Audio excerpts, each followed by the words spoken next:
ਇੱਕ ਰਾਬੀ ਹਜ਼ੂਰ ਦੇ ਕੋਲ ਆ ਕੇ ਤੇ ਆਪਣੇ ਦਿਲ ਦਾ ਹਾਲ ਸੁਣਾਉਂਦਾ ਏ ਤੇ ਵਿਖਾਓ ਮੋਜਜ਼ਾ ਕੋਈ ਲੈ ਈਮਾਨ ਆਵਾਂ ਤੇ ਦਿਲ ਮੇਰਾ ਵੀ ਇਹੋ ਚਾਹੁੰਦਾ ਏ ਤੇ ਕਿਹਾ ਨਬੀ ਨੇ ਉਸ ਅਰਾਬੀ ਤਾਈਂ ਤੇ ਸਾਹਮਣੇ ਰੁੱਖ ਤੈਨੂੰ ਜੋ ਨਜ਼ਰੀ ਆਉਂਦਾ ਏ ਇਹਨੂੰ ਜਾ ਕੇ ਮੇਰਾ ਸਲਾਮ ਆਖੀ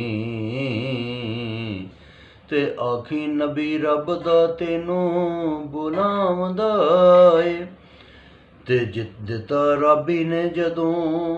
ਪੈਗਾਮ ਜਾ ਕੇ ਤੇ ਰੁੱਖ ਖੁਸ਼ੀ ਥੀ ਨਹੀਂ ਸਮਾਉਂਦਾ ਏ ਉਖੜੀਆਂ ਜੜਾਂ ਤੇ ਬਾਹਰ ਖੜਾ ਹੋ ਕੇ ਤੇ ਗੀਤ ਖੁਸ਼ੀ ਦੇ ਦਿਲ ਵਿੱਚ ਗਾਉਂਦਾ ਏ ਤੇ ਆਇਆ ਵਾਂਗ ਹਵਾ ਰਫਤਾਰ ਕਰਕੇ ਤੇ ਨਾਲ ਅਦਬ ਦੇ ਖੜਾ ਹੋ ਜਾਵਦਾ ਏ ਤੇ ਨਬੀ ਆਖਿਆ ਰੁੱਖ ਨੂੰ ਜਾ ਵਾਪਸ ਤੇ ਰੁੱਖ ਰੋ ਰੋ ਕੇ ਕੁਰਲਾਉਂਦਾ ਏ ਤੇ ਤੈਨੂੰ ਛੋੜ ਕੇ ਜਾਵਾਂ ਹਬੀਬ ਰੱਬ ਦੇ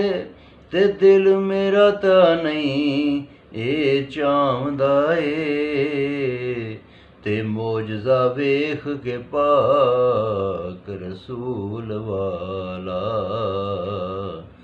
ਤੇ ਰਾਬੀ ਕਲਮਾ ਬੋਲ ਕੇ ਆਖ ਸੁਣਾਉਂਦਾ